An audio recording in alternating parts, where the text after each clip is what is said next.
Oh, oh, oh, it's telling me the internet can totally see me now. Whoa.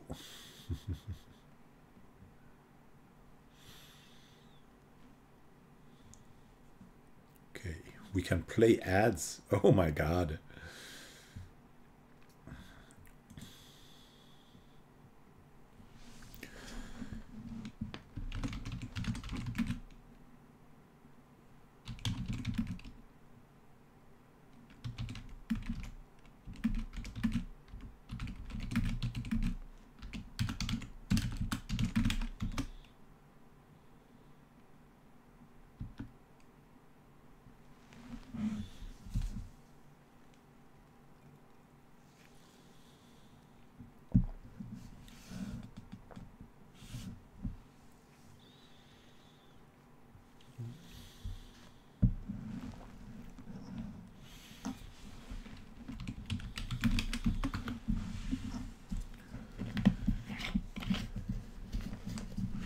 Oh, ho, ho, hi there. People coming already. Yeah, I'm starting a little bit early.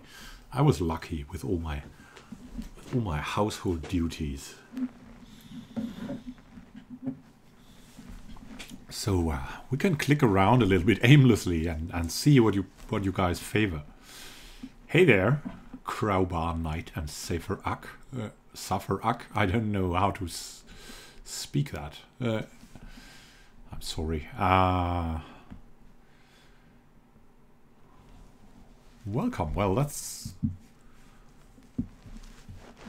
just click around a bit. I really like the look of our women. I think that has improved to the original. So,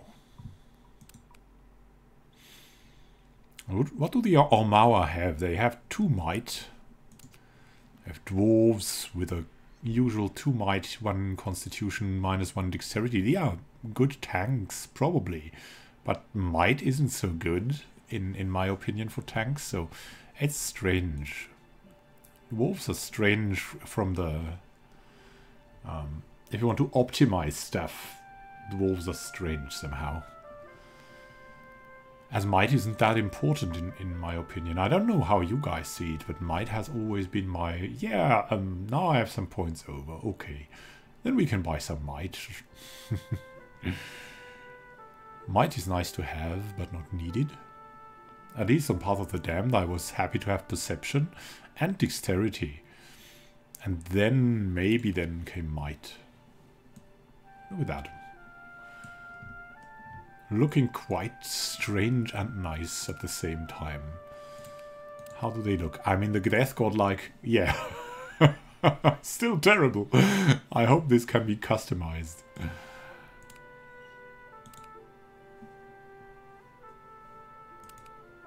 Yeah, let's choose another one. The humans. I think you cannot yet, like, edit, like, the faces and the stature and all things like that. But that's amusing as well, alright? I mean, the Orlan looks totally cute. And in male, slightly strange, slightly a hobbit. A hobbit with furry ears.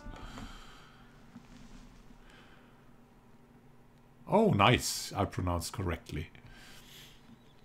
So my plan is to go into the classes one by one, and also into the races, and to muse over what races or what folks, what people could be used for which classes and things like that. So if you have some favorites, I'd really like to hear it, because well, I've played through the game on Path of the Damned through the game 1, but I'm not all knowing at all. Just I retrained the guys like 2 times or 3 times. I forgot in the course of the Path of the Damned journey. I had to correct myself. I was learning much while playing Path of the Damned blind. One of these things I can say about Path of the Damned is that perception is very, very useful, because without a lot of perception you won't be hitting things. It's as simple as that, and that is terrible. If you hit things, that's good, and if you hit things more often with dexterity, that's even better, because then you can interrupt more and have more effects of your weapons. So equipment is better with dexterity. And might is just a percentage bonus on your damage. It's not as powerful as these two if you go for a melee class. So, oh yeah, godlike. Godlike are really cool. But I've missed that they in Pillars of Eternity 1 they could not use hats. I don't know how that is here. I haven't really... I mean, I've created a godlike, but somehow I can't record it right now. I think... I mean, looking at these guys now, that they can use hats now, because they have different bonuses here. Dexterity, intellect... yeah, so they don't have these specials anymore. Somehow. Or at least they are not shown. The death godlike with a kill percentage. That was good. But hats can be pretty great in the end game. Ormauer are just fun. I mean, look at that. The island Ormauer. Do they have their special abilities yet? There's nothing mentioned about that. I mean, +2 might is... yeah, it's just +2 might. So nothing special. Is there something about the dwarves? 2 might, 1 constitution minus... No, it's not mentioned yet. So we're going to look for just basics here. The elf has sub-races, but they... don't have the specials yet. Wow, that guy looks really cool. I mean, like from these new Viking series things, or from Game of Thrones in the northern regions. So what we have to look at is only like if we want to optimize things, we only have to look at these values here, because there's nothing special or other like that. Humans, I mean, if you go for the looks, that is certainly a big difference. Ocean folks are these Rastafari guys. Meadow folk are more like the standard traditional, how you imagine Arthurs or something. And Savannah folk are like have some kind of an Arabic touch. That's also really cool. Arabian, I don't know. Orlans, yeah, they are the halflings of this game. So what would you like in Ormauer? In the original game, they were very good as tanks, at least. I think it was Coastal Ormauer. Don't remember anymore because they couldn't be as easily thrown down, so they were like steadfast or something. And that was a big plus. It was like in EverQuest you could play ogres actually, and they were like impossible to get prone. So that was really cool for tanks, apart from their other values that were not that good, but that was that thing that defined them. I think we're going to get some of these definitions here back, otherwise it wouldn't be iconic, it would just be values, and values are always something that is not that emotional, right? It's not giving you the incentive to like that character, even if you're a numbers or a calculation person. You don't like to have only these numbers, you want some special abilities, something that makes you really different.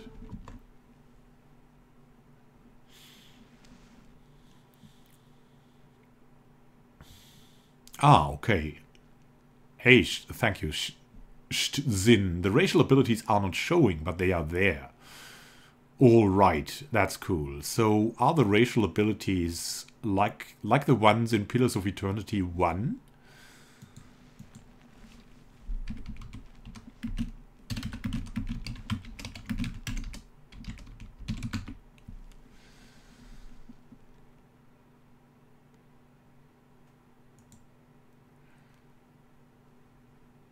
Because then I'm just going over to to the Pillars of Eternity wiki and looking the map for the purpose of this.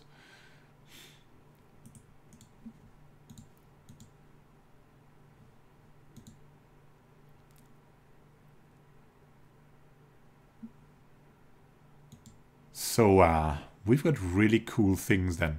So for the humans, first let's go for the humans, right? Humans are standard. Humans are so vanilla. Most people, for some reason, play humans. It's easy to identify. They have might and resolve. For me, they always made like a very good tank. So let's look into getting a good tank with the humans. So tanks with the humans. What would you find them? Let's look at the... they have fighting spirit. They have an indomitable spirit, if that's similar to Pillars of Eternity 1. Rises to the challenge when things look grim. So if they are below 50% endurance, they gain a bonus to accuracy and damage, which is good for a fighting tank. So they are good that way. And the thing is, they can also interrupt better than, and all the things that you want to have in a tank too. And you have might and resolve. And how would you build these attributes then? I mean, it's probably all the same which guy you're going to take for your tank. Resolve is very good there.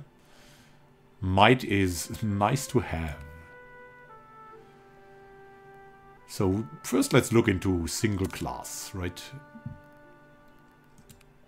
And single class fighter is probably the major defender. So major role defender, minor role striker. Let's look at the ability tree. What could we get there? Discipline barrage.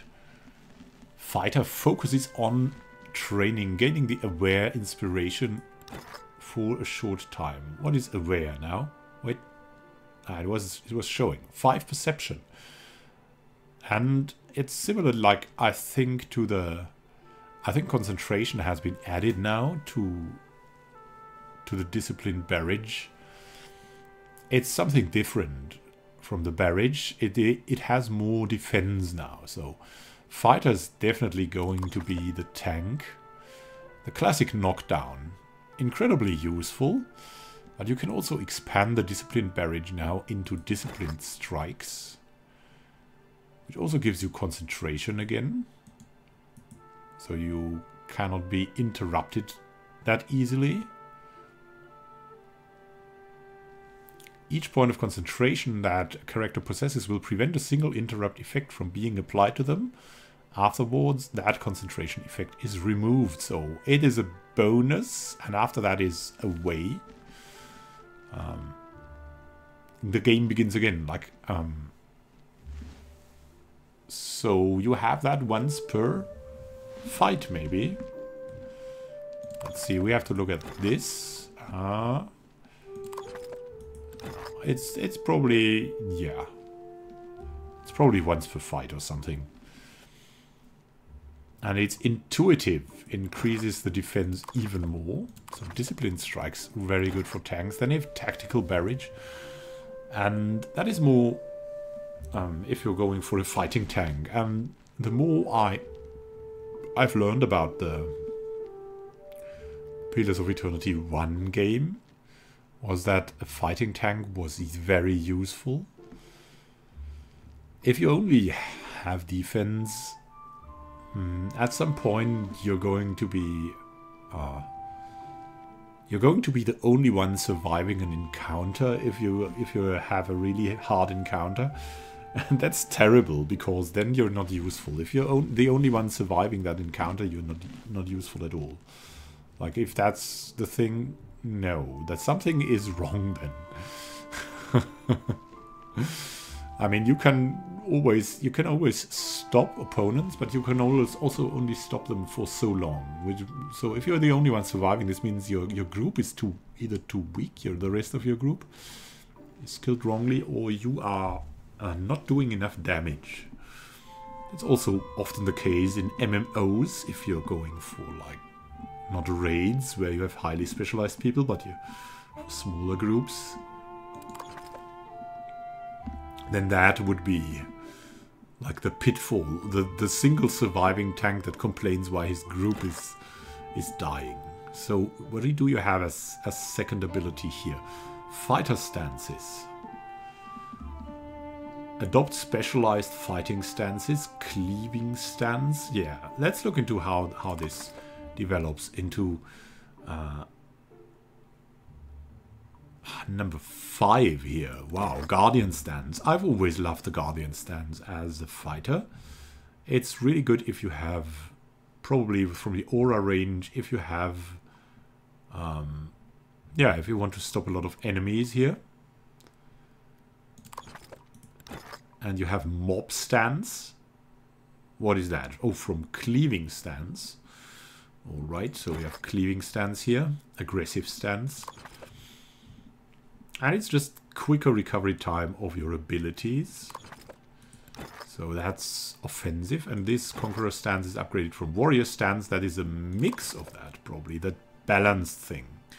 Accuracy and deflection. I really like that tree. Because the balanced fighter is what I would go for. Vigorous defense has always been very helpful for me for the first moments of a fight. In Pillars of Eternity 1, I've loved that. All defenses and concentration going up by 20 is can be very, very good. A lifesaver. And unbending. Aha. Fighter draws strength. Yeah. Unbending is also probably good, but I even like that more, because the start of a fight is always so terrible. In Pillars of Eternity, like, that's always things coming at you and killing you instantly.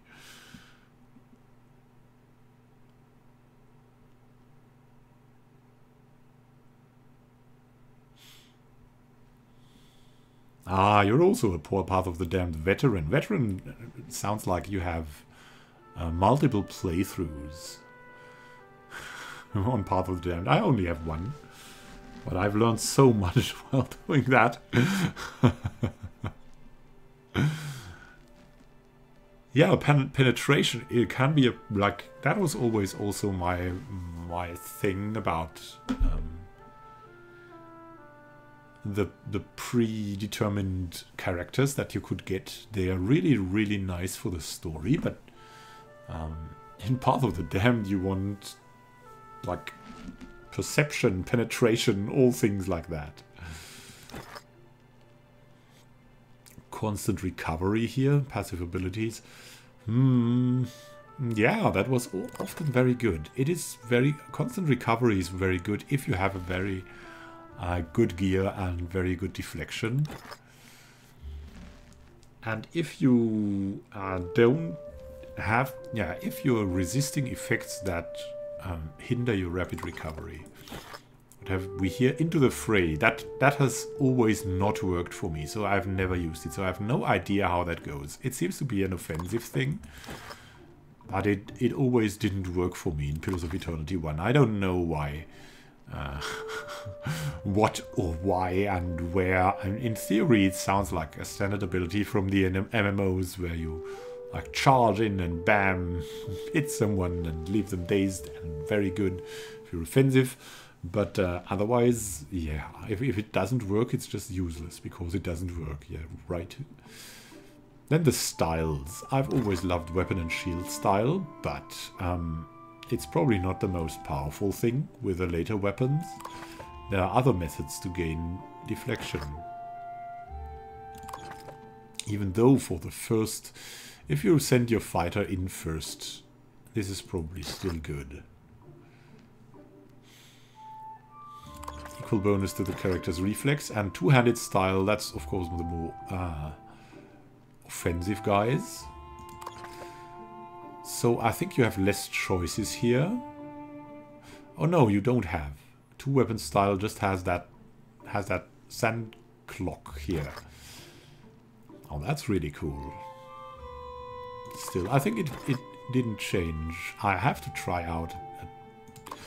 Yeah, that's always the thing if you're playing high level. Probably two-weapon style is always something you toy with, but in the end it's not good. Like, that's my experience from all the games I've played. Then we have one-handed style. I don't even know. I don't know who this is for the one-handed style. I really don't know. Have you used the one-handed style? I think it's more for... it's not fighter specific. It's more for like magicians or wizards. I don't know. With confident aim. Can graze with proficient weapons. That's good. It's just good. Determination. It has, yeah, effects of defense. I've always liked these effects. Yeah, the more general the defense is for a defender character, like the better it was in my book. So the later ones were so specialized. You would always only go for, probably for mental, because they could really screw you up. If they were, like, at the very minuscule chance they were not resisted, they could really screw you up. And the others would only give you more damage, which is, you're a tough fighter. You get damage, well, you get damage. It isn't that bad. Arms bearer. Gain an additional weapon set. I've also not used this, even if I think it's quite useful, because, yeah, I wanted to take better things, to hold the line the same. Here, I mean, it's hard to engage enough enemies. If you have the defensive stance with 3 enemies engaged, this is good, but it's also important you gain more abilities, like other abilities. Resistance to might afflictions. Staggered, dazed, and stunned. This is new, I think. Or it is called different. Unstoppable to dexterity afflictions. So they've grouped things. Hobbled, immobilized, and paralyzed. I think that's good. And the most terrible things, like, are probably body control here. But here also... a fighter usually has high resistances to these due to constitution and maybe resolve. Dexterity afflictions are also hobbled, immobilized, and paralyzed. I mean, there's always some really killer thing here. But the worst thing is always like things like domination or confusion. And I don't know if that is here. Shaken, frightened, and terrified. Weapon specialization. I could never decide, really. It is... you have to... if you're going blind, you cannot use weapon specialization. If you have experience with the game and know what weapon you want to use, then weapon specialization can be very good. We have Armored Grace again. Nah, that's really cool. Lowering their recovery penalty from armor significantly. That's just really cool. And justified to put it into 5. Superior deflection, I don't know. It's just some deflection. It's probably better to get better gear.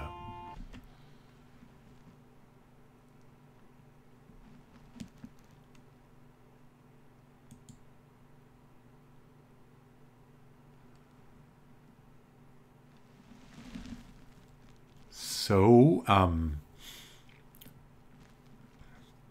really happy you're all here. You're giving me good input. Especially, I've chosen to build a group, like buying the group from the tavern, because I really wanted to customize the group. It's one of my pet peeves. I've always loved things like Icewind Dale, who let you choose your groups perfectly. Make them as a whole unit.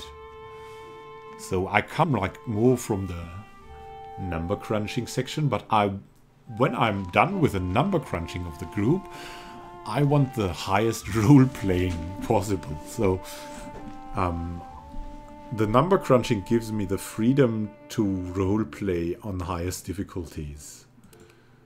That's why I love that.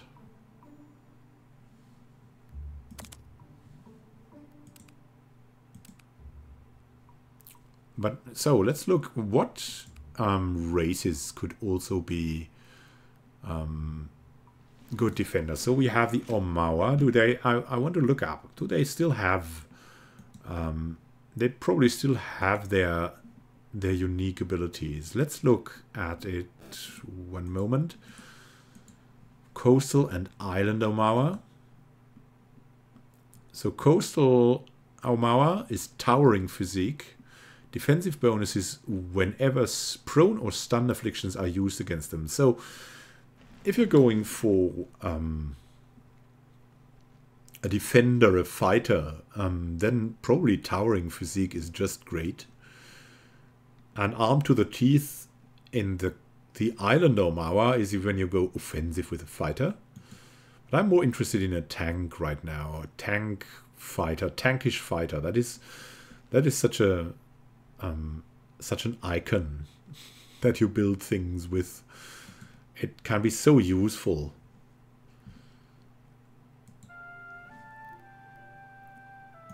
So then we have dwarves. So Omawa, at least the coastal Omawa can be very good choices. The humans, I think all of the humans are relatively good choices. From the attribute modifiers and of course from the fighting spirit. Then we have dwarves. Dwarves I think can also be okay as tanks. Like mountain dwarves could have higher resistance against poison and disease, which can be good, but it's not that good. As a tank, you usually have these defenses very high already. So dwarves, well, yes, and I think in D&D dwarves have always been the #1 tank, I think, and now we have more boreal dwarves and mountain dwarves.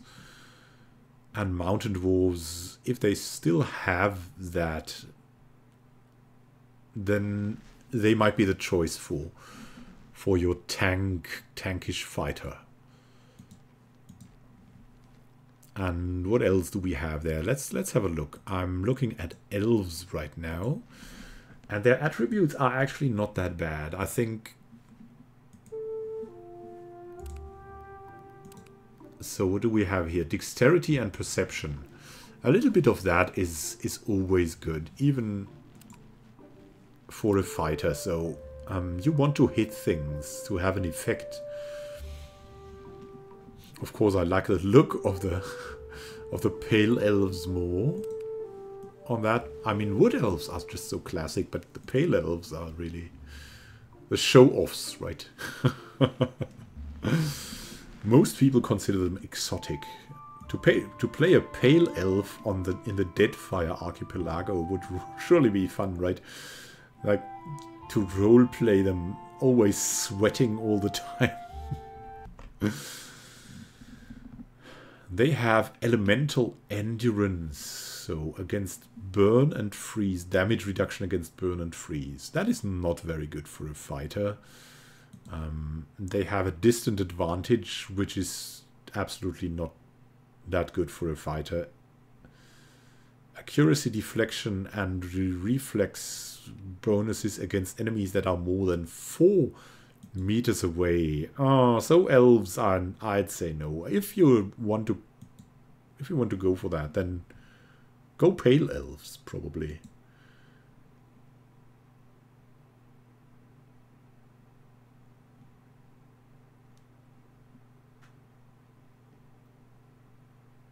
Pale elves. So, Orlans. Orlans can be good, probably. They have minor threat and defiant resolve. Let's look that up. I always want to be exact, and I don't remember it exactly, so... Got the wild Orlans here, who looks pretty cute. And the Hearth Orlan.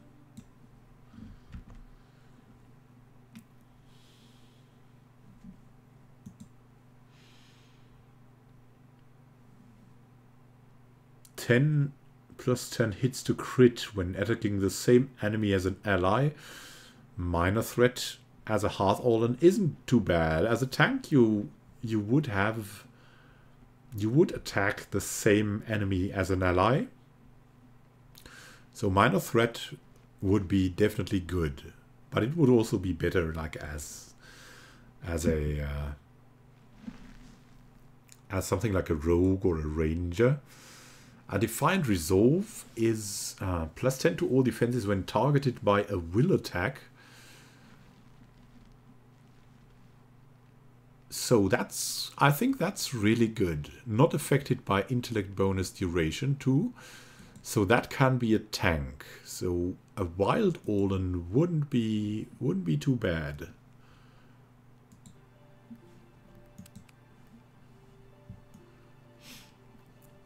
So Wild Orlans are on the list for tanks. They have better perception and less good might, but they have good resolve. So might isn't terrible to not have as a tank. Counterintuitive maybe, but I think it's quite good. Then we have the Godlike. So the Godlike still have no... Look at that. That's nice. Now we have the Orlan Godlike. That stature. Dexterity and intellect. Well, intellect isn't that good for a tank. I think Fire Godlike, Death Godlike, Moon Godlike, Nature Godlike. Let's look at the abilities.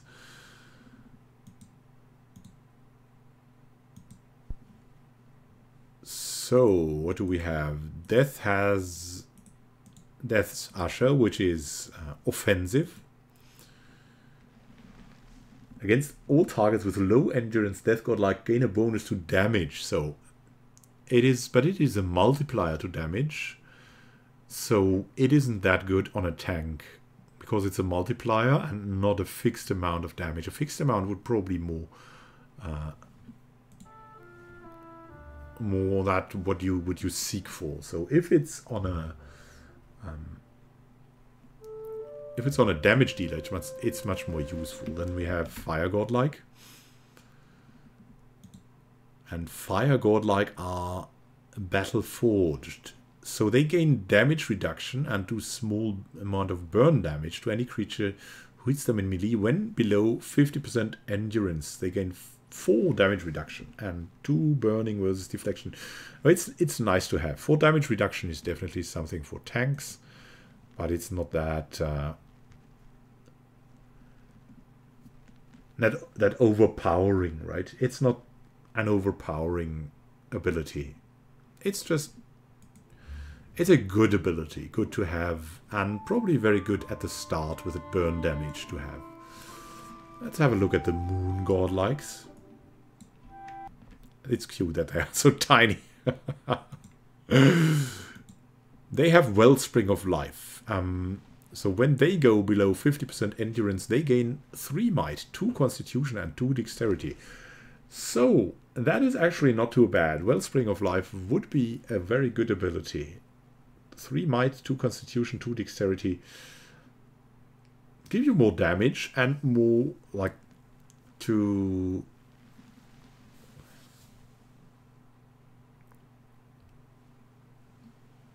yeah, more hit points to withstand attacks. So if you're going for a tank, probably Moon Godlike would be good, but let's look at Nature Godlike. What they have the Silver Tide. Every encounter when reduced below 75, 50 and 25% endurance, they generate waves of healing moonlight that restore endurance to them and their allies. I think that is quite good. So they have that 3 times, but only if they are reduced more and more, probably. So they have that 3 times per fight. And it's modified by might healing. So if you have a fighter with high might and Silver Tide, it's probably better for offensive fighters with high might, but it's still a good ability because the range is 20 meters. So your whole group will probably be affected by that great ability. So there. So much about tanks, right? That is so cute. I mean, come on. That is just very fun to look at. So that is what I would go for the tank.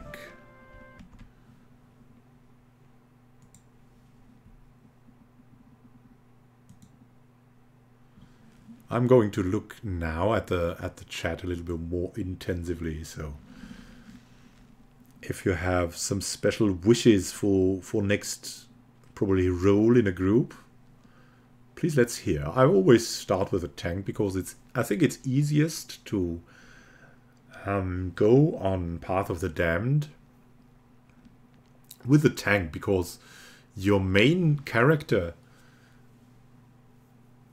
has special abilities, and these special abilities are making them very powerful. And so, yeah, it's just a natural thing to have a character that will not die as quickly. So either go for Ranger and go in the back, or oh, it's the Moon Godlike. Then that thing where I was reading that from is probably wrong. But it says it's the official Pillars of Eternity.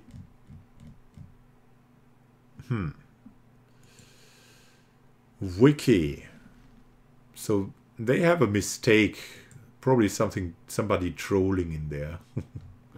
Probably no one playing them as a tank. Who controls that? So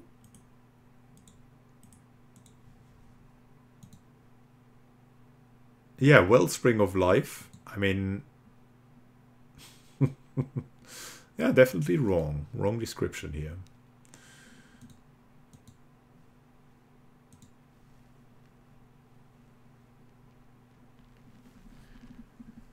So then, I will just write something in chat. So what to go for next? What to go for next? Maybe Ranger archetype.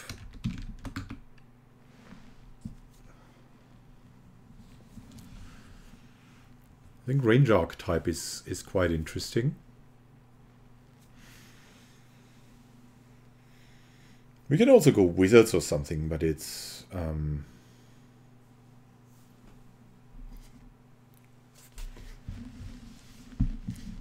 I think it's not that interesting because you can play Wizards as so many different options there, also as tanks.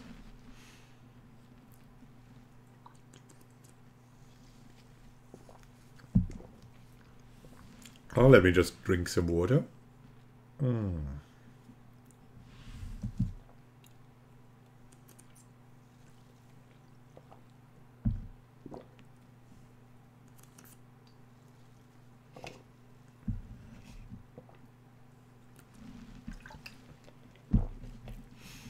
And let's start with elves, because elves and ranger archetype is always so fun to have, right? Your elf ranger.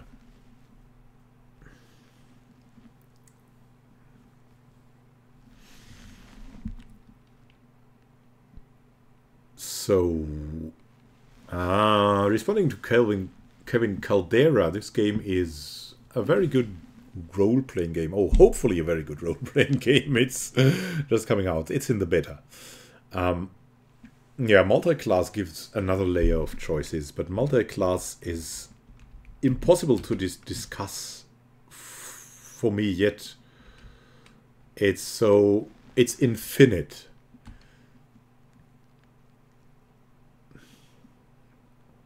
I also think that multi-class can get to really crazy combinations, but if we start discussing multi-class with like multi-class tanks, we will discuss the whole night, and and we will not stop. I think that's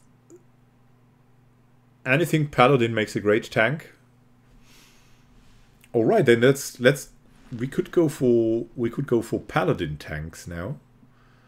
I don't know, paladin tanks. No, let's do something different. Ranger archetype is pretty good. Anything paladin. Yeah, I've loved to play paladins in D&D in pen and paper groups. That was always so hilarious, and all the people were actually like hating me for it, because yeah, you always hate people when they are playing paladin. So I did it only one time.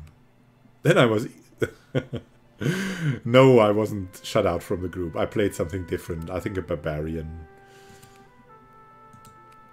Let's have a look. So what do you look for when you play rangers? You look for wood elves, right? Wood elves are the way to look at. So wood elves have their great bonus for accuracy, for range. So they are the archetypical ranger, I think.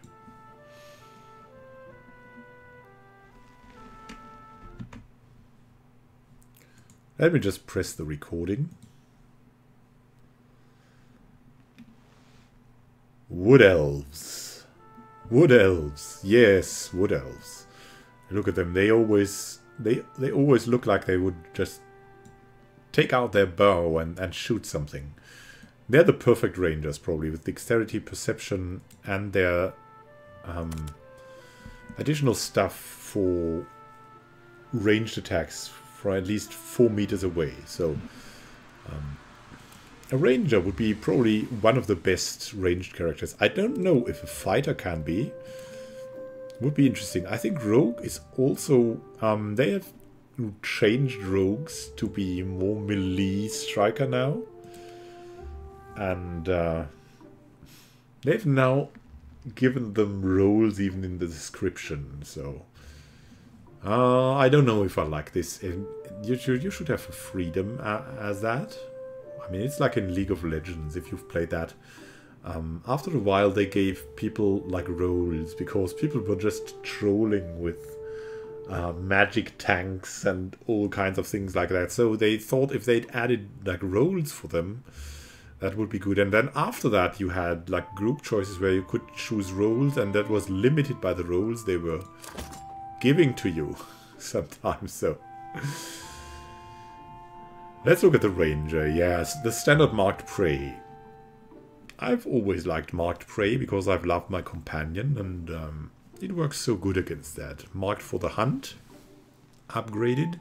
If the prey is killed, the mark will jump to a nearby enemy. That's new, and I really like that.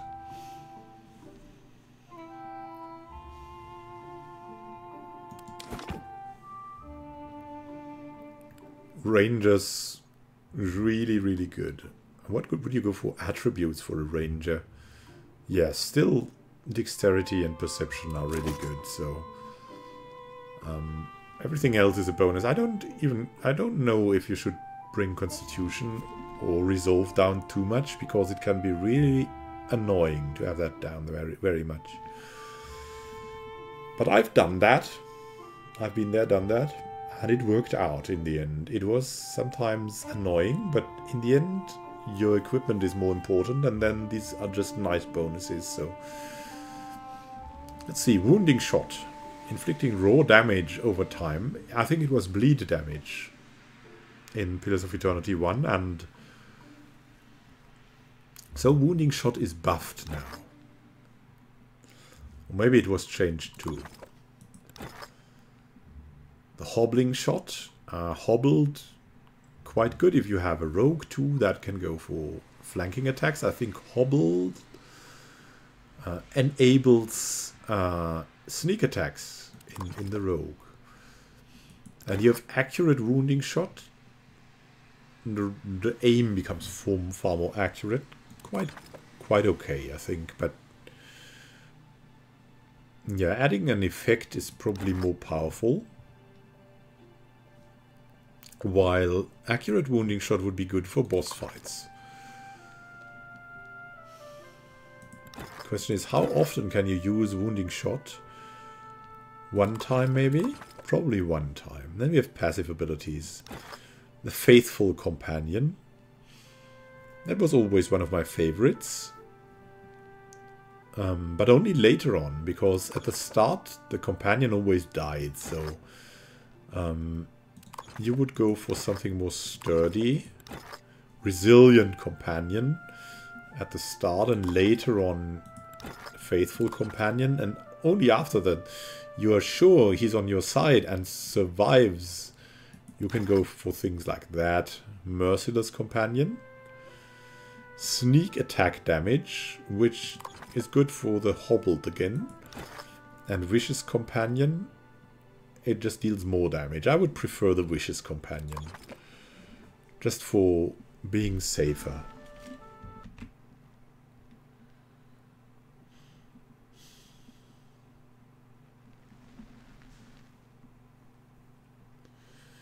Oh yeah, casters. Oh, I'd have loved casters.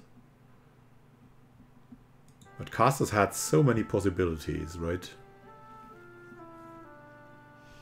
You could play them as tanks, you could play them as damage dealers, you could fool around with them. It was just like in D&D, where, like in the early D&Ds, like D&D 3 or something, 3.5, where casters were like the god of the game. What do you have here? Takedown. Instructs the ranger's animal companion to rush a target, knocking it prone. Yeah, we know that already. It's a useful thing if your companion is good at hitting stuff. So accuracy versus fortitude. I don't know if it was deflection, but now that it's against fortitude, you can send him to enemy casters, and it will be very, very useful then. If you combine it with a Faithful Companion, you can use the takedown, and it is very good.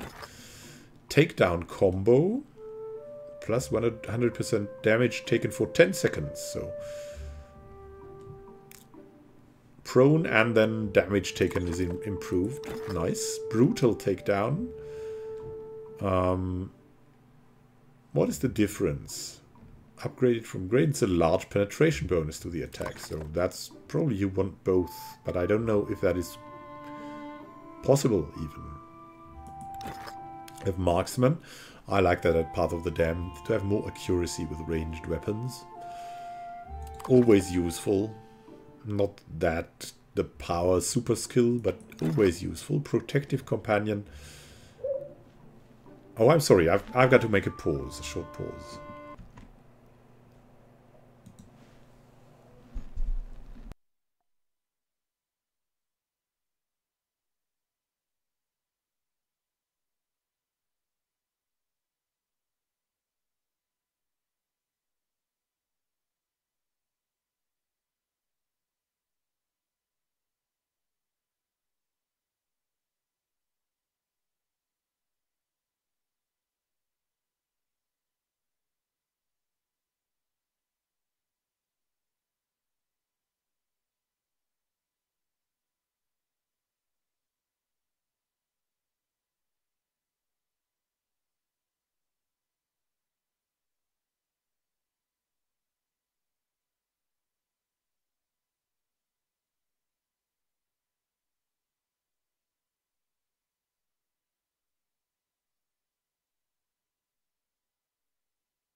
So, let's get back to it. We've got a protective companion. You got to make sure that your companion is powerful enough to resist to enemies. That's one of the problems if you're going for Path of the Damned. Some of these abilities are really not useful, and that could be one of them. Your companion might just not be sturdy enough, even though I've had good experiences with him tanking. Later on, one of that guys near Thayers, these big horned guys, how were they called? My companion tanked them quite okay for a little bit. Then we have shot on the run. That is, I think, better than... better at boss fights. It's very good for boss fights. Recovery penalty while moving is reduced for ranged weapons. That can be really good at boss fights. And at boss fights is where you need your special abilities. So, or your abilities. So, definitely a good ability. And of course, Gunner. Less reload speed. 4 crossbows, arbalets, and all firearms. It's just good. Even though firearms are not my favorite thing to have in a ranger. Let's see. We have, at 3 we had already looked at hobbling shot, accurate wounding shot. Then we have heal companion. I've liked that because I like my companion, and the bonuses we get when we attack together, like Stalker's Link. I think I had mostly I had some item that gave me Stalker's Link, and then that would be good. So that is just not just healing here, the upgrade, but also hardy. What is that? What? Wait. 5 constitution for armor rating for 6 seconds. Well, for 6 seconds that bonus is kind of meh, but it's better than nothing. I mean, it would increase if you have, I think, high intellect, if I'm not wrong. Evasive roll. Ranger quickly dives to a safe distance, gains the quick inspiration. Can be good, but if you're really good at positioning, you can evade anyways. So, evasive fire. Quickly dives to a safe distance and gains the quick inspiration, which gives you 5 dexterity. Ability does not cause recovery. Oh, alright. Ranger immediately attacks a random enemy in range. That seems good. Predator Sense. Good combined with the wounding shot, right? Here. Suffering a damage over time effect, the wounding shot. If that still is a damage over time effect, then Predator Sense will be good if you use that. I've always gone for Marked Prey because it was more generally applicable in my mind. But I even took Predator Sense after that because I had so many things getting applied to the enemies, formed a mage, wizard, whatever. We have Defensive Bond. I love that. It was very good for the end fight against Thayers. And after all, like, you have to judge these abilities on Path of the Damned mostly for really big fights. Because the other fights, yeah, if you do them quicker, so what? It's not... like, you have to survive the really big fights. If you do your easy fights more quickly, that won't help you at all. I mean, it will save maybe some time, but really not much time. So Defensive Bond is quite good. Protection against area of effect. And Strengthened Bond is even better. From +10 to +15. But they must be within 4 meters of each other, so that is a little bit not that good, but it still can be quite good. And we have the concussive shot here. Interrupting them. Yeah, that's a 1 interruption. I think it's better though on lower difficulties. Because yeah, I think it's 1 shot and that's it. It can be good. But the chance on Path of the Damned that you miss is very high on the enemies you want to stop, which are mostly bosses then. Otherwise, other things you can survive. So, yeah. So when we have that upgrade, Stalker's Link, I've always liked that. Efficient team. Ranger animal companion gains also +1 engagement. And gaining 10 accuracy. Ranger now also gains an accuracy bonus when fighting any enemy threatened by the animal companion. It was good. It was good.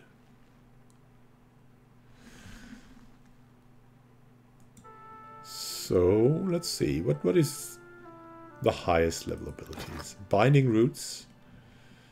I think I've never used that, but I should have. It is good for kiting, I think. Was that also in 1? I don't really remember. Conjures roots from the ground underneath a target, causing them to become immobilized. Can probably be very good. Also adding immobilized and stuck here. So giving the rogue better chances to attack too. So all in all, a good ability. But it's always, I think it's limited now, the defensive abilities that you can gain as a ranger. On Path of the Damned, I've always liked the defensive abilities, like from the fighter.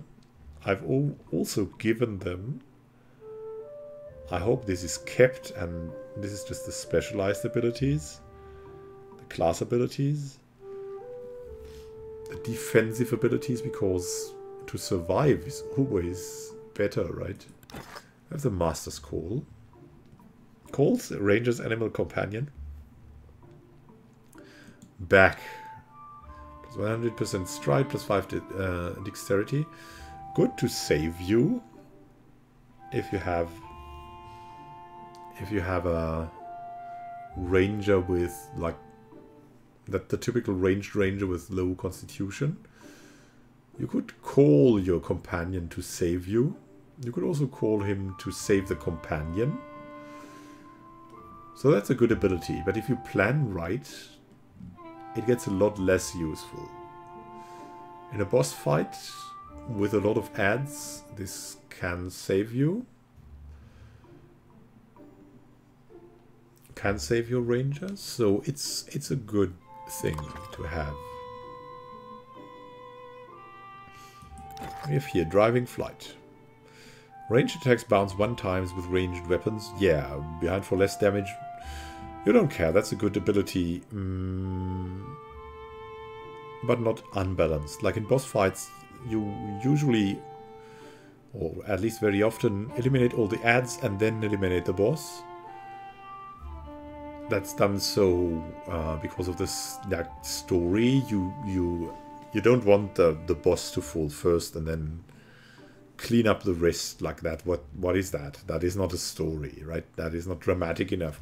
So most boss fights have the boss going down last as preferred method of fighting that.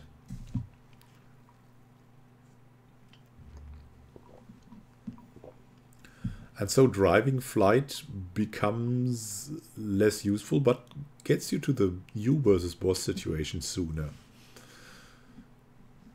So I'm not sure. I'm split on this. It's a good ability, but it's not unbalanced at all.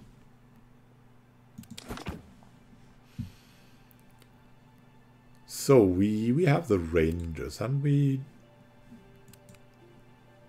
looked for the wood elves. Pale elves with their damage reductions can also be good because of their, in general, abilities than Armor with might. Definitely an option, also with a weapon set. More weapon sets as a ranger are good. Yeah, a ranger with a gun is quite cool. I remember that really, really old game. I think it was called Arcanum. There you had guns. It was quite cool.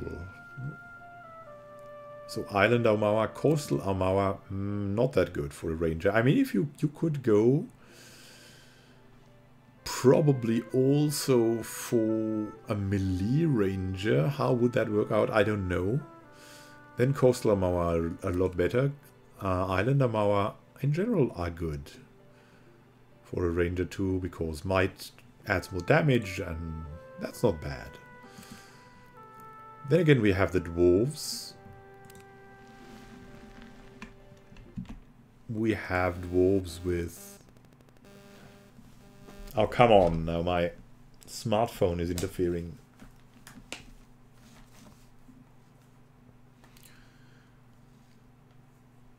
So we have the dwarves, the boreal with the hunter's instinct. Gives 15 accuracy against primordial and wilder enemies, which is quite a good group. Quite a good group of enemies, so they are exceptionally powerful against these then, but that's not my preferred thing. But if you go for a hunter, probably boreal dwarves will be good for you. Nazitark, like, how was that companion called? I always forget the names of these because I didn't play with the companions. I played with my own group. So Armor, good dwarf, yeah, boreal dwarves. So Armor are island maybe, and dwarf, boreal dwarves. Then we have godlikes. Godlikes I really like death godlike for the finishing ability. Dexterity and intellect are also good for rangers, definitely. And for the dwarves, yeah, might and constitution is never that. I mean, the dexterity can hurt a lot. It's, yeah, but it's not terrible. Nothing of these modifiers is really terrible. You can still play it on, I think also in Path of the Damned. It's making that up. Death Godlike would be my favorite, probably. Moon, Nature Godlike. I don't know. No, Death Godlike definitely would be my favorite for a ranger. The other abilities aren't that good for a ranger, but against all targets with low endurance, Death Godlike gain a bonus to damage, and that damage is multiplied, so it's just a good, like, if you want to kill someone, bam, go for your Death Godlike.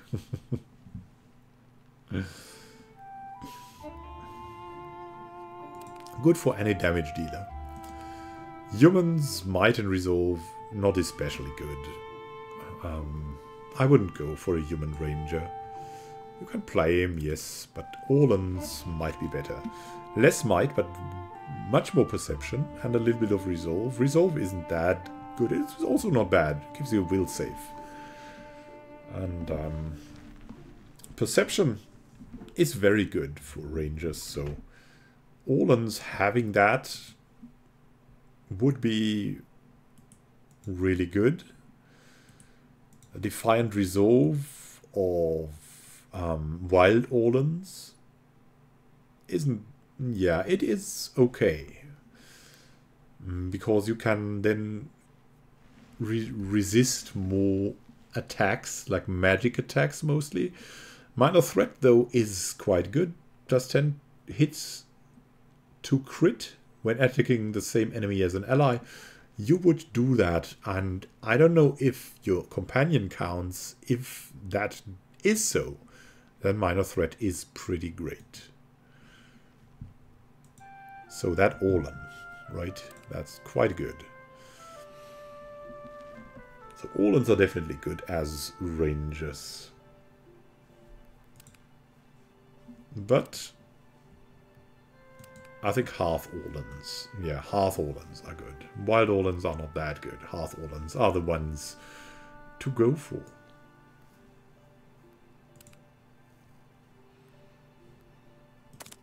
Looking into multi-class, right? And just for some fooling around.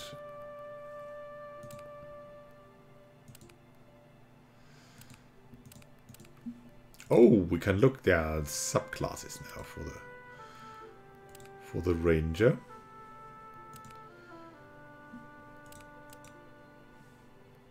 We'll go single class here again, and oh, you can also have fighter subclasses. Right, super good. Now I missed that. Well, now we're at ranger. I didn't know that the subclasses were already in the game. I think they weren't too. I think it was updated. So sharpshooters, what would you choose? Focus their attention entirely on ranged combat. Yeah. I really like sharpshooters for Path of the Damned. Penetration and accuracy is superior, but they take more time to recover between attacks and have poor deflection. Yeah, hitting and penetration is very good at Path of the Damned. The ability tree is, I think, here, that's the sharpshooter. 2 penetration with ranged weapons, 15% of hits converted to crits, 10 deflection plus 10% recovery time though. I think it's okay. Definitely think it's okay for Path of the Damned. If you want a damage dealer, go Sharpshooter. Sharpshooter is very, very good. Then Ghost Hearts. Rangers whose animal companions have died but remained in the in-between as spirits who serve their masters. Ghost Hearts can summon the spirit of their companion in combat for a limited duration. So they don't have an animal companion, but they must actively summon it. And that animal companion is immune to engagement. So it's a pure damage dealer. Costs a bond and has a duration. So, for longer boss fights, I wouldn't recommend the Ghost Heart. Would have to wait for a special time to go for your animal companion, but maybe they are imbalanced. Maybe they are really, really good, and I'm not... I mean, I have never played the Ghost Heart, right? So maybe they are really, really good. And then that might change. Maybe they are the burst damage dealers of whatever. We have Stalkers. Strong bond with their animal companions. Excel when they are close to each other, but suffer as soon as they are separated by distance. So, that would be maybe like the near range if you want to go firearms. And a Stalker. Yeah, let's preview that. Here, deflection and armor rating. Go back to the Ghost Heart and look at that ability. How is that? Immunity to bonded grief attacks.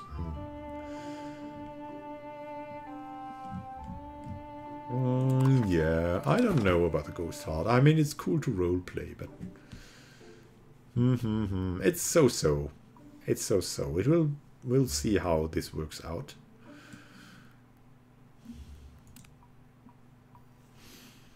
Let's go back. I want to look at the fighter subclasses again. Give me a moment.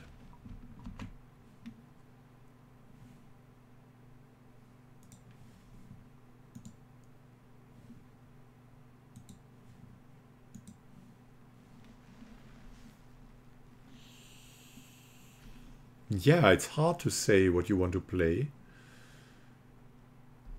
But it's also a lot of freedom. It's definitely good freedom.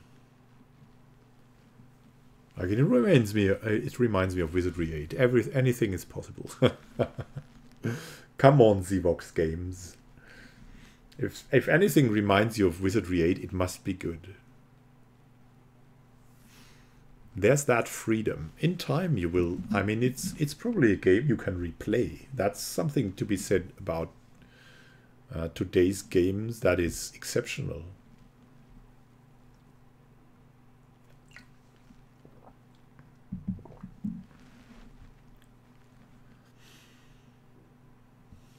So let's have a look again at the fighter subclasses. I really like to know about them too. So we have the Black Jacket fighter subclasses. They pride themselves on being skilled with a wide variety of weapons. Additional weapon set and weapon proficiency, reduced recovery time penalty when switching weapons. Oh, good. Yeah, that's good. What's there? So they have that. Loses constant recovery, though. So they're rather not tanks, but damage dealers. Better as damage dealers. They're losing that. They're gaining the Black Jacket. I think it's good for damage dealer fighters, but not for tanks. The Devoted, dedicated to the pursuit of a single weapon to the exclusion of all others. That sounds like something I would like to try. Attuned to the techniques of their chosen arms, that other weapons feel bizarre and alien to them. But that is probably more of an offensive thing. I don't know. So, a single melee weapon proficiency as their chosen weapon. Yeah, we'll use daggers. Increased penetration with their chosen weapon.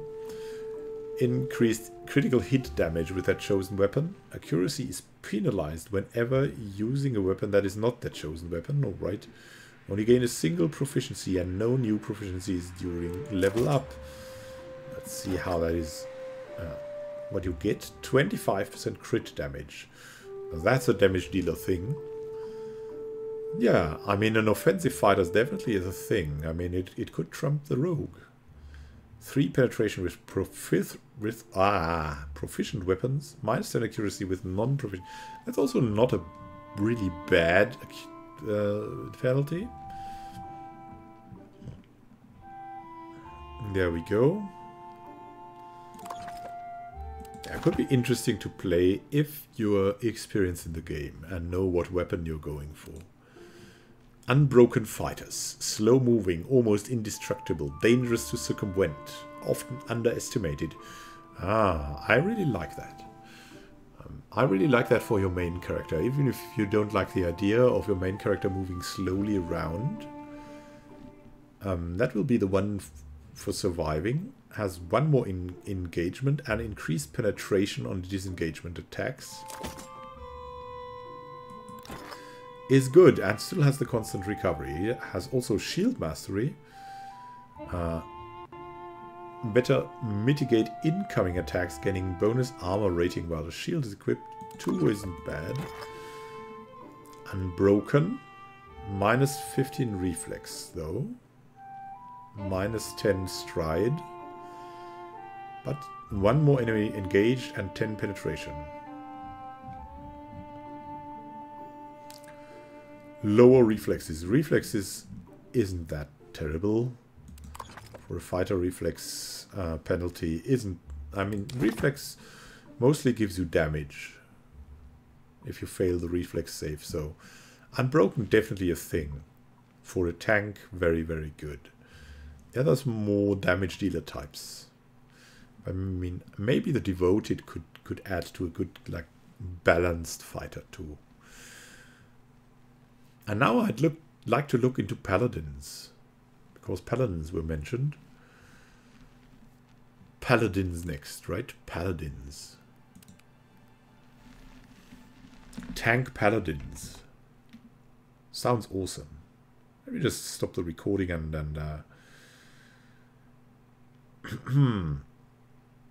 drink some water. Yeah, we should probably make a poll, like whoever writes something. So,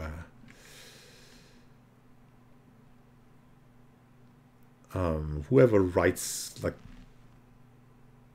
who wants to see Paladin, who wants to see Monk, who wants to see Priest. Just choose what you want and we'll go for it next.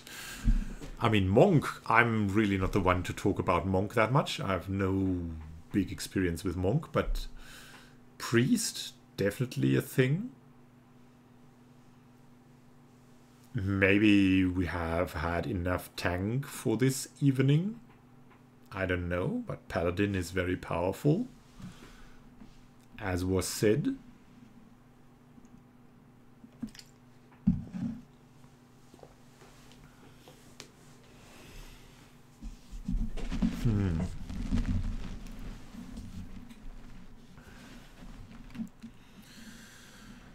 So we've got a vote for priest. So we've got like, yeah.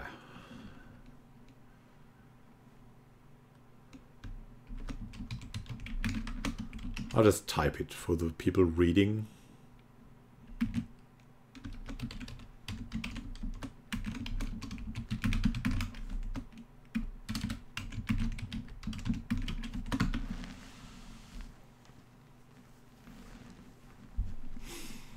I definitely like priest.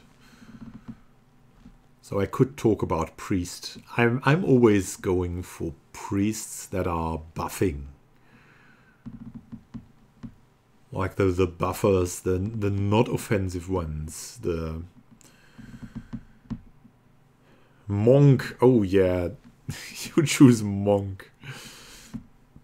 Yeah, monk will now summon someone from the chat to explain monk to me. I haven't played monk that much, but I know that monk is really, really, really powerful. So we have 2 times priest, 2 times monk. I'll wait. I'll wait it out a bit. I don't want to decide. I want you to decide.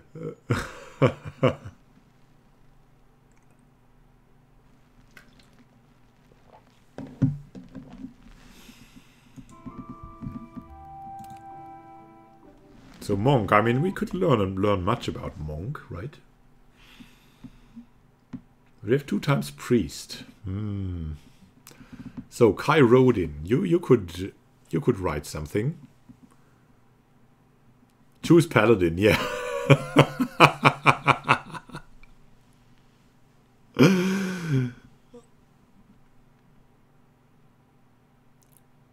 Final monk, yeah. If viewers are undecided, just rebuff them, just ignore them, just go for something completely else. No, we're not going monk, priest, or paladin. I'm frustrated. We'll go, I don't know, we'll go cipher. No, of course not. We'll go monk then. Let's look into monk. You're going priest now. Yeah, that's just great. Now we have 3-3. Oh my god. Oh no. Kevin Caldera went to monk. All right, let's look into monk. Tell me, how should we play a monk? I think a monk should be melee damage dealer. Striker, that's what they say too.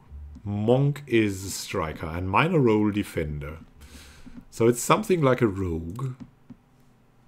I played my rogue as a defender too.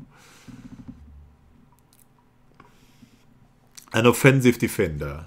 You defend people by killing their enemies that are in front of them and threatening them. But you could control as a rogue. But as a monk, you can control better probably.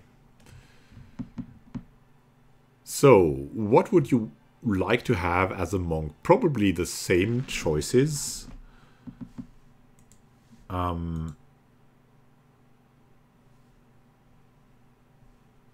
Cypher I also didn't play.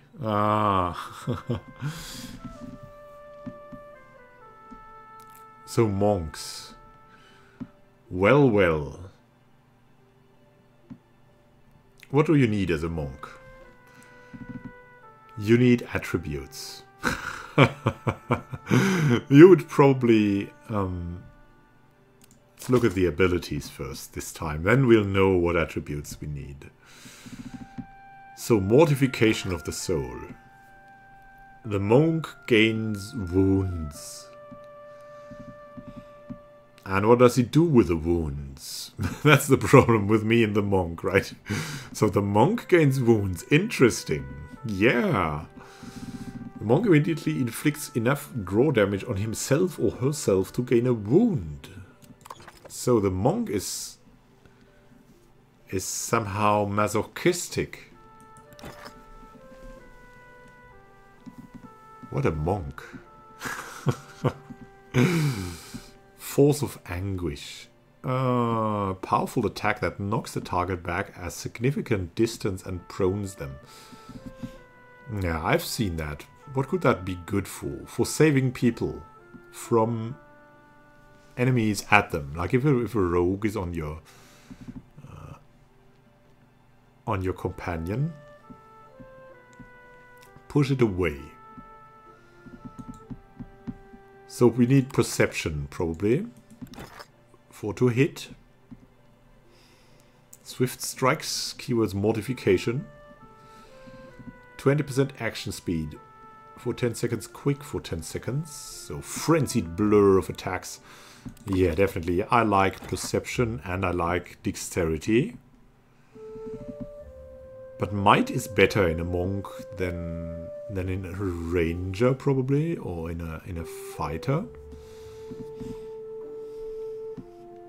Clarity of agony. Let's look at the passive abilities first. Transcendent suffering. 5% more damage with unarmed attacks. 2 accuracy with unarmed penetration. That's good. And wounds. Gain wounds when receiving damage. Getting into lesser wounds. Lowers the monk's wound threshold, allowing him or her to gain wounds at a faster rate. I really don't understand wounds. Bull's Will. Oh, that's good. I like monks now. I like these flat increases to reflexes. So I like monks now. I like monks because they could be probably very good brawlers. That's also good. Through pain, the monk is able to cleanse her body, reducing the duration of incoming and existing hostile effects by half. Oh, that's powerful. And wait, the clarity of mind is even better, so the duration is longer, and you become smart. 5 intellect. Good, and here the Dance of Death. 0 accuracy per 3 seconds, 1 wounds per 3 seconds. Ah, okay, that is probably modified by wounds then. Getting a stacking bonus to accuracy and wounds.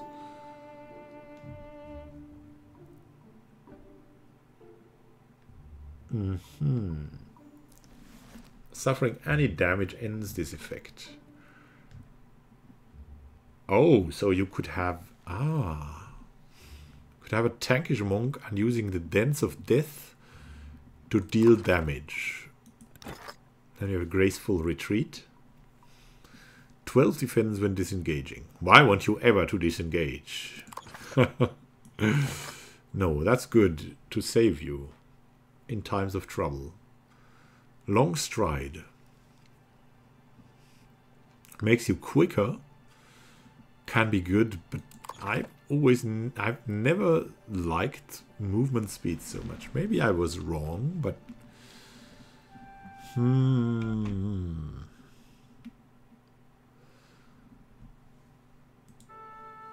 movement speed. Yeah, so we have here the Force of Anguish. That was really good. And the Wave of Force knocks the target back and prones them. Is it just more powerful?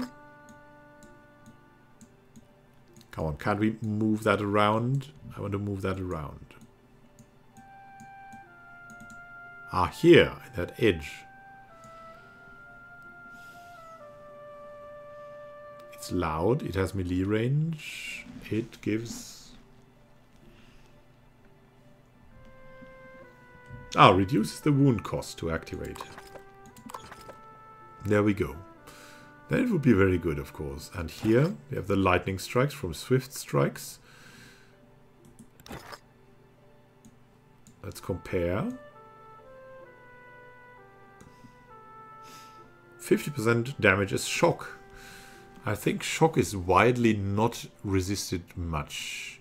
Otherwise I have a problem with shock damage if there's a lot of creatures resisting. It's not that good, the upgrade.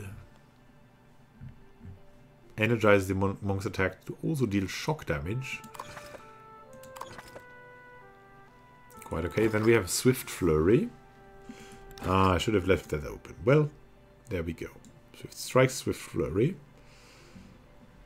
It does the same. It just costs an ability. No. While active, weapon critical hits will trigger another attack instantly. Oh, that is cool. So you could have a critical monk with high perception. Oh, I like that. You don't need that might that much, right? You can go for a flurry monk. Blade turning. Stun melee attacks redirected to another nearby target for 3 seconds. I don't know if you have the monk as a defender in your own party, so the target. There's not a target enemy, right? It's like haggling with demons. You have to be very careful here. You can redirect them to another nearby target, maybe your ally. Would they be so cruel? Yes, they would be so cruel, I think. So I don't know if that is good for me. But if you're in the middle of the park of the enemies, then it's quite good. Oh, I feel very interesting parties coming with this game. Torment's Reach. And I have the urge to play it before release really fully, but I think that is a mistake. I think there's a lot to be added that will make it so beautiful and so great that I want to play it only at release, and maybe then when the add-ons come, continue it. We have Torment's Reach here. Keyword's Wound, yeah.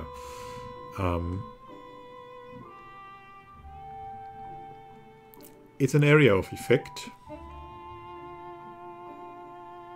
Effect, well, it gives damage. And staggered. Cannot engage. Oh. Oh, that's quite...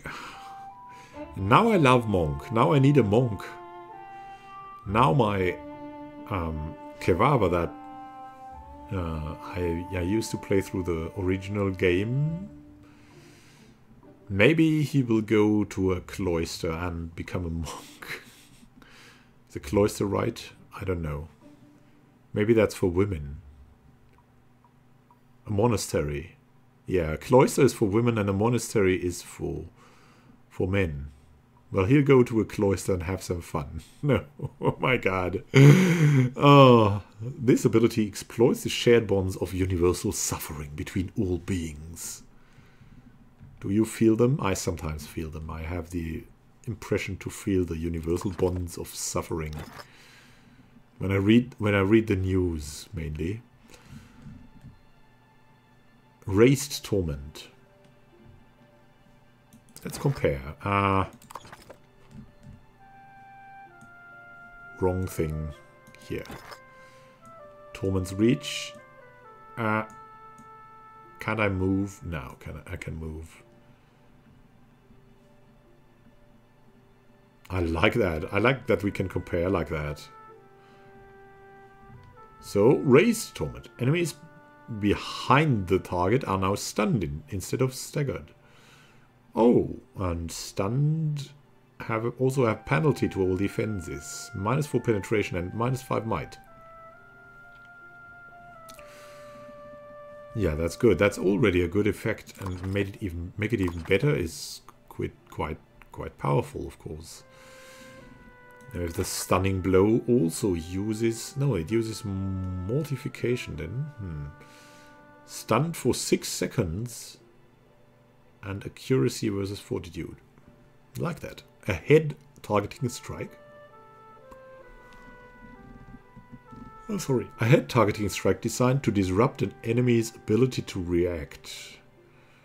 Stunning them. Yes, stunning people is always good, right?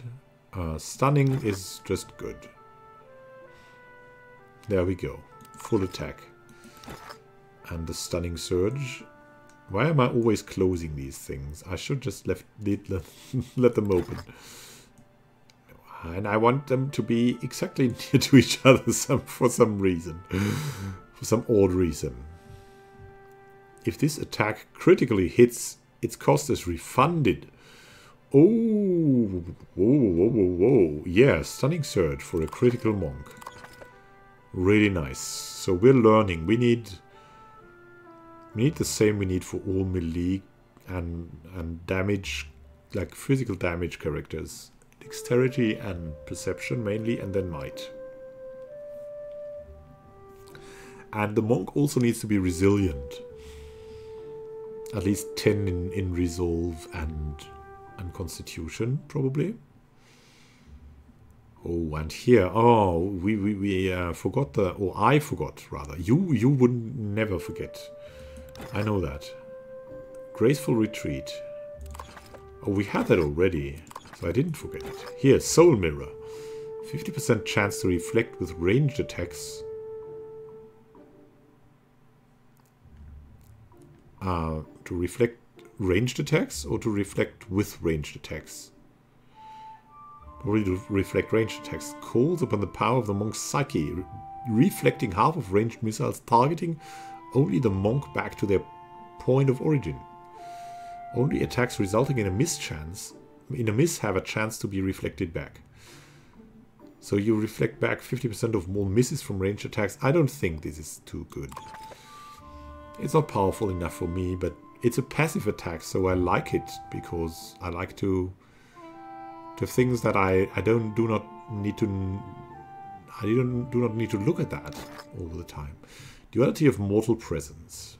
Against two modal abilities that allow him or her to switch between linking their incoming wounds to their body, constitution bonus, or their mind. That seems very helpful, depending on the encounter where you are in. That seems very powerful to protect your monk and to protect your party from the monk, maybe.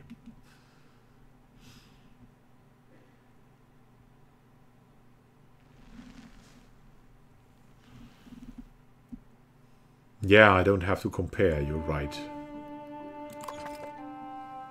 It's just, it looks so good. But I won't do that anymore. Just scroll down. Thunderous blows. Tenacious for 20 seconds. Gather all of your strength into your strikes. Gain the tenacious inspiration while this effect lasts. Yeah, good damage boost. Melee weapon critical hits cause the target to become weakened. Oh. But not if you're unarmed. So, thunderous blows are good if you're using like sticks or something. Not if you're unarmed, probably. Or is that... Or do the fists count as a melee weapon?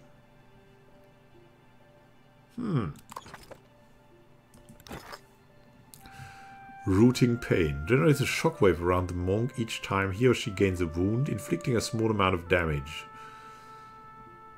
Interrupting all enemies in the area. The first thing I wouldn't care about, but the interrupting seems quite good. Interrupting? I think rooting pain is good now. And Crucible of Suffering. 10 to all defenses except deflection for 20 seconds. Monk gains insight through endurance, gaining a temporary bonus to fortitude, reflex, and will whenever a hostile effect expires. Aha.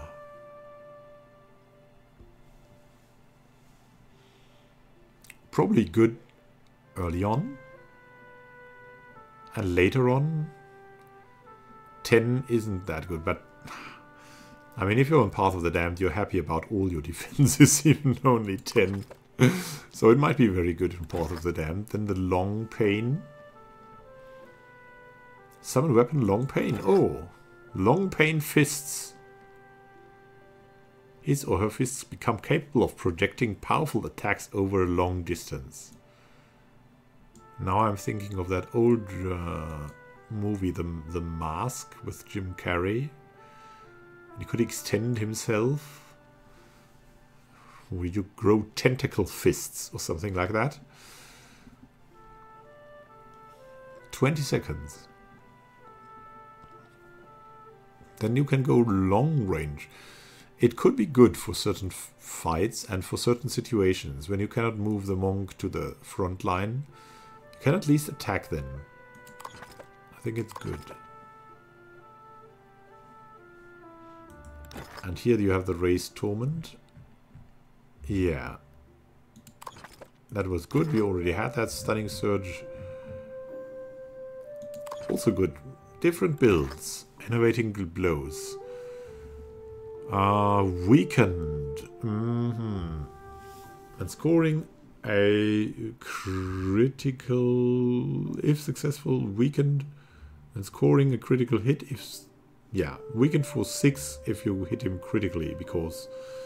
Yes, that's for the critical monk. Yeah, you build a critical monk. It will be the total damage dealer, but you have to look at the attributes. You have to make a sturdy monk, so he can be in there. But critical monk seems very powerful. And what would you need for a critical monk? Now we go back to the attributes and the races. You need perception. And then you're back at the Orlans. Wild Orlan and Hearth Orlan are both good. But I think Wild Orlan is better because when you're in the middle of the park, you're happy about any defense you have. Human is also good as a monk. Might and Resolve. And the ability is also quite good. Then Godlike.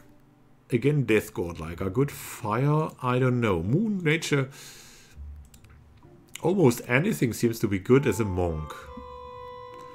Except don't choose Wood Elves, right?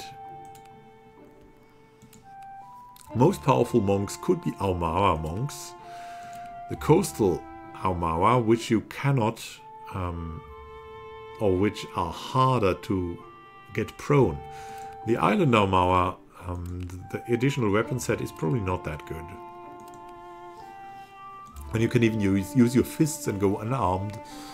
That doesn't probably count as a weapon set, and then you don't need that. So, dwarves, yeah. I think dwarves generally good for monks. Why not? Dexterity is a little bit... Yeah, the dexterity minus for dwarves. Or an elven, yeah, but not the wood elves.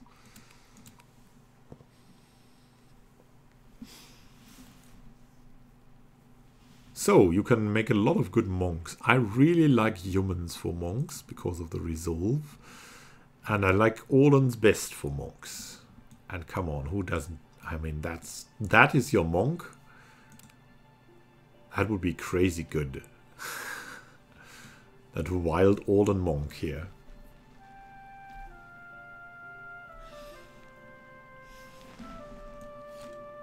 That is a monk I would make.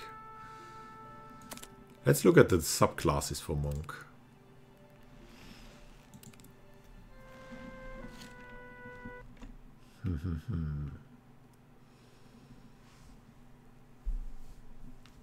Hey, what's up, Sage Master? Let's look into the subclasses for monk, because we really like subclasses. Yeah, that's the Gremlin monk. Gremlin monk totally overpowered. Let's look at the passive abilities you get as a Gremlin monk. No, as a Hellwalker. All Hellwalkers undergo a ceremonial death rite as part of their initiation. They die, and that was the end of the story. And that's it. So, you have a Hellwalker and then you die. Ah, no. The experience allows them to start combat with extra wounds and to draw physical strength from their wounds at the cost of increased vulnerability. Begin combat with more wounds. Alright, so you inflict wounds on yourself, or you're already pulling your hamstring and then go, oh god, it hurts so much. I cannot really stride, but let's go for this fight. And they gain might for each wound they have, so seems good. Seems good to have. Take more damage for each wound they have.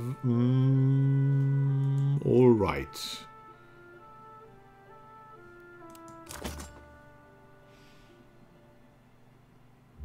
But it's cool, I think. I really want to play that Hell Monk. Transcendent Suffering they have. Yeah. That was the general monk idea. And we have the wounds that go to lesser wounds. Hell Scars. Begin combat with a wound and Hell Walker.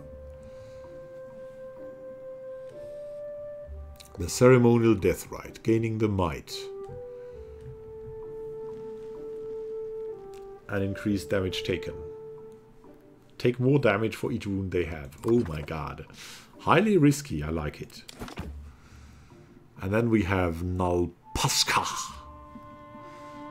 What are that? An order of monks who meditate on the differences between the material world. Also Hellwalker. Who would be a Hellwalker? Probably if you go like that, then go Orlan. Or... yeah. Go all out damage. And maybe protect the backline with your monk. That would be something really cool. Nalpashka, so an order of monks who meditate on the differences between the material world, the perceived world, through the use of mind-altering substances. I know many people who would play such a green monk with a Nalpashka in a D&D group. And I'm not sure if I would invite them all the time. Originating in Ixamital, the Nalpashka are respected in their homelands but often disregarded as fools when traveling abroad. Their extensive dabbling with the boundaries of reality can give the others the impression that they are adult or simply insane. Oh yes, simply insane. Let's see, what do they get? All drug effects last longer. Generate wounds while receiving the bonus of drugs. Crash penalties from drugs cause the monk to be unable to receive healing and degenerate wounds while not benefiting from drugs. Oh. 50% beneficial effect duration. Oh. There we go. If you like drugs, go Nalpashka.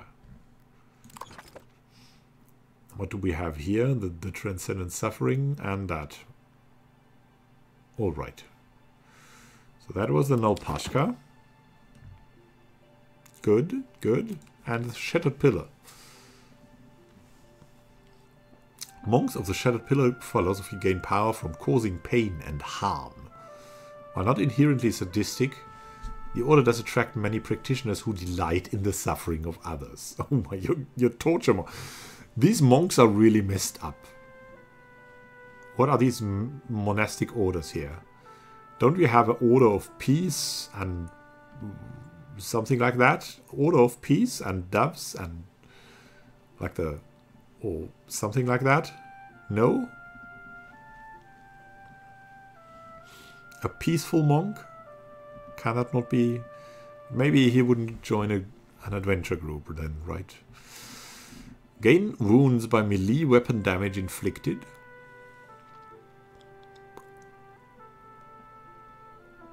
So that's the bonus. So they're using melee weapons, is that true? And then they gain wounds through that. So that's a method you're using nunchakus, and these nunchakus, you're not really used to them, and so you're hitting your face all the time if you're posing with them and throwing them around, and you're always hitting the face with with the end of the nunchaku. That would be me, like the shattered pillar monk with the nunchakus, and I'm not getting it right with the nunchakus. No, give me a big stick, but not nunchakus. Nunchakus hit me back. Cannot gain wounds from damage received. On the other hand, required threshold to gain wounds is increased and max wound limit is decreased. Oh. Now that's something I really like. I really like that.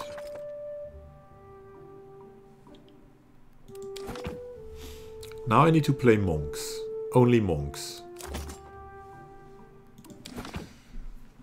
So who would be a Shattered Pillar monk? Someone with high perception. Against, we come to the Orlan. The Orlan is the superior monk. Say hello to the Orlan. Or an elf. An elf would also be not bad. Maybe a dwarf.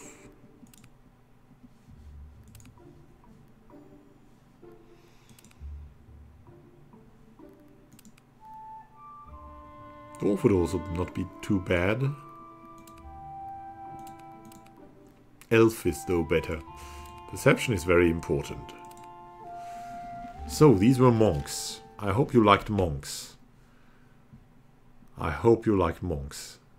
Glass cannon monk.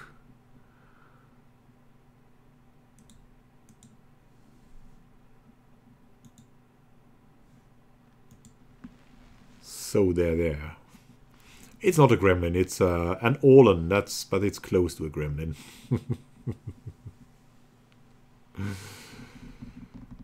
Whew. And I got to make a pause. See you soon.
So there, I'm back. It's getting late, and it's getting late here. I mean, it's getting to 1 o'clock, and the main reason I want to end this here, I would definitely continue for another class but my daughter is a little bit awake, and so yeah, I won't be able to broadcast much more. I don't know if she'll sleep, but yeah, it could be that we would have another hour. I would definitely stream until 2. It could also be that I'm called back and then I disappear until the end of time or something like that. So to save us both that is better. I've definitely enjoyed the stream very much with you. So much feedback. Very cool. I love you guys. I'll do another stream like that when I have time. I don't know when I'll have time. Probably next week. I'd always like to do that on Sundays. It's just such a calm thing. To have that on Sundays. I always have the feeling on Saturdays it's like people are still so busy. On Sundays you're just calming, and next week will start, but it's okay. You've come to terms with it if you're doing it on Sunday evening. The people are there that are very dedicated.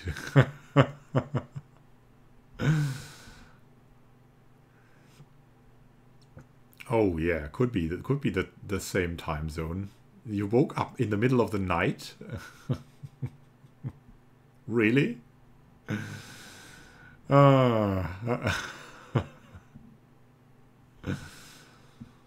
Well.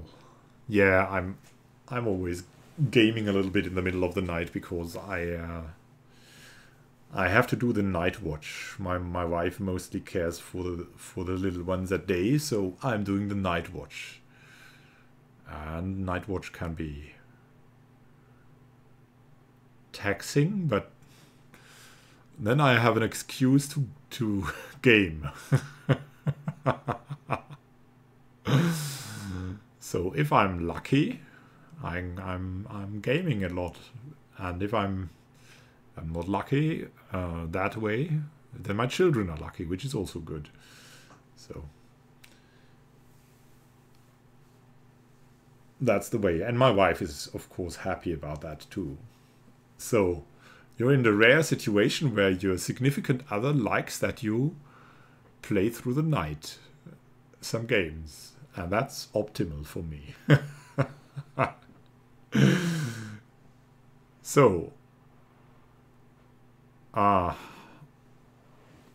I've gotten to a pretty hard regimen.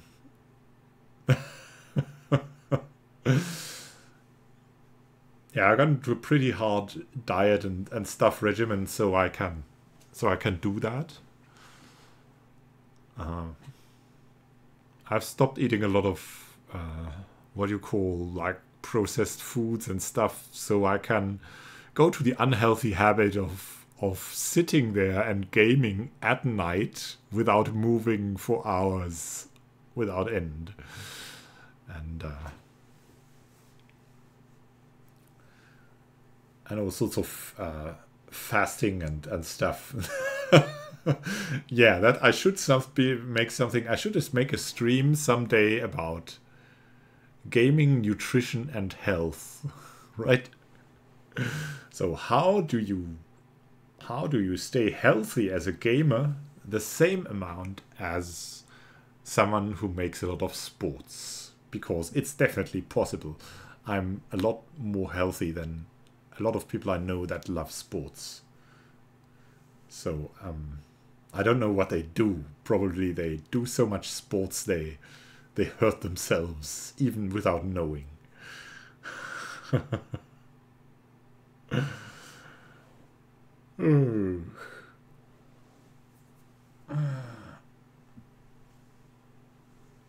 So how to keep your your eyes open during the day? Coffee and tea and guarana mate. And no, it's the sheer power of will.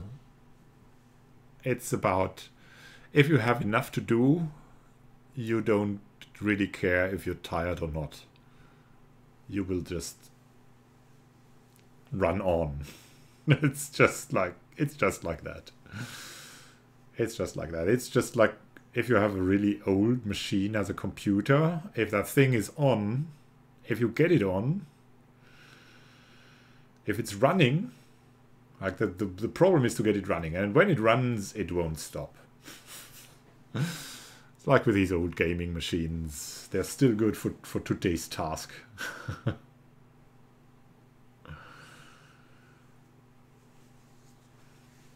Yeah, I eat with my kids at night, and then I stop eating until like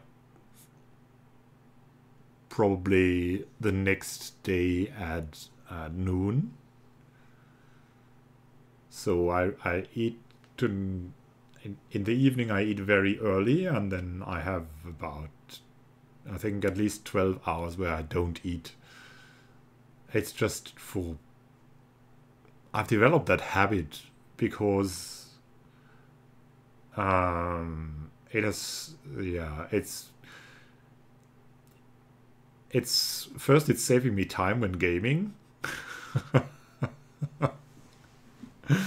Yeah, I don't have to always like get some new stuff to eat or that, and it helps with the recordings, so that's the main motivation. And also I don't gain weight then.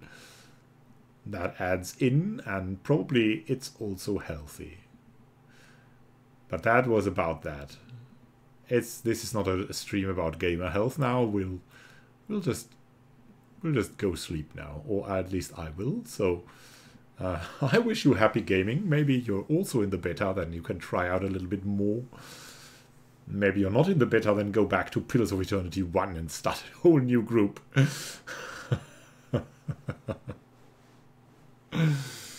Make that optimized monk group you always wanted. Only monks. Just have to recruit them from the tavern, but come on, that's negligible.